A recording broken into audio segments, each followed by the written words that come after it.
Breaking news shakes the world whenever the possibility of conflict between the United States and China is raised, because the sheer scale of such a confrontation is unlike anything humanity has seen before. If these two superpowers were to collide in an hour-by-hour war, the global order would be disrupted instantly. Imagine the tension in the very first hours, as fleets mobilize, satellites track one another, cyber defenses harden, and markets plunge in panic. The question that overshadows every debate is simple yet terrifying: who actually loses if the United States and China go to war, and what would the world look like in the aftermath? Exploring this scenario is not about glorifying battle but about understanding the consequences and the balance of power that defines our time. When examining the exterior of both nations' military machines, the first impression is dominance and sophistication.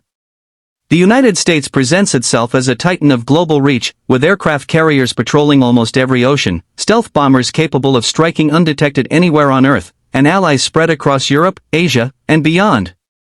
The design is sharp, intimidating, and seemingly flawless. On the other side, China has spent decades constructing its own intimidating exterior, unveiling modern warships, hypersonic missiles, fifth-generation fighters, and a regional military presence that is no longer confined to its borders. The look is one of rising power and relentless determination, as though the two sides are showing off armored shells that conceal even greater force beneath.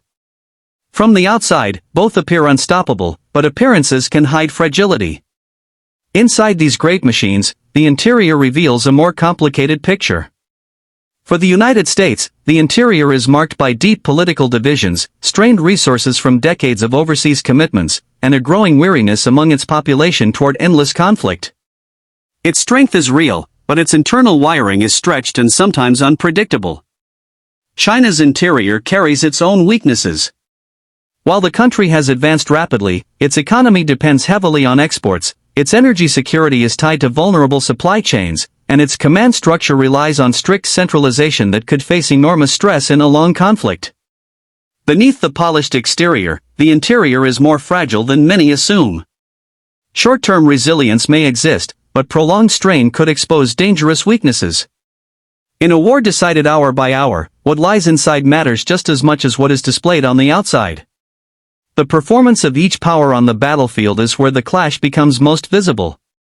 The United States has decades of combat experience, from Iraq to Afghanistan, from the Balkans to the Persian Gulf. Its military is well versed in coalition warfare, joint operations, and rapid deployment. Precision strikes, drone warfare, and stealth technology give it a formidable edge in two-thirds projecting power. China, however, has made breathtaking advancements in a short time. Its development of anti-ship ballistic missiles threatens the very core of American naval supremacy. Its cyber capabilities are designed to paralyze communication systems and disable infrastructure in the opening minutes of war. While less tested in actual combat, China has been training rigorously, rehearsing large-scale amphibious operations and simulating battles against a peer competitor. In the early hours, performance would be a contest of speed, accuracy, and the ability to disrupt the other side before they could fully mobilize. Within days, endurance and sustainability would matter more than sudden strikes. Safety features, when it comes to this kind of conflict, are tragically limited. In a car, airbags and crumple zones can protect lives, but in a war between nuclear-armed giants, there is no real protection for civilians or the global economy. The only so-called safety features are deterrence and diplomacy, the fragile agreements and unspoken understandings that have prevented escalation for decades. Yet once the line is crossed, the safeguards collapse. Cyber attacks could cripple hospitals, banks, and power grids.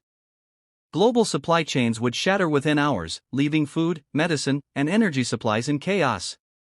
Air defenses might intercept some missiles, but no shield is perfect. The worst fear, escalation to nuclear exchange, remains a possibility that terrifies every analyst, because once unleashed, the devastation would erase all notions of safety.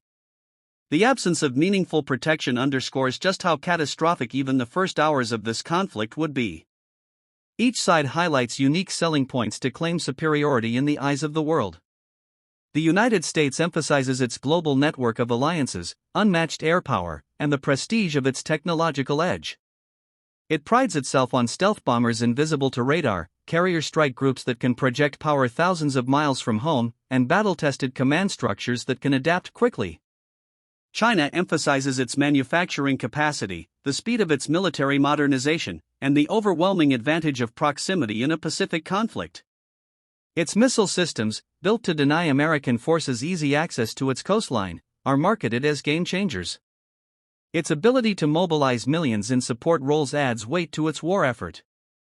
Both nations showcase these unique strengths as if they were unbeatable, but in truth, the very qualities that define them could also create vulnerabilities if the conflict stretches beyond the initial stages.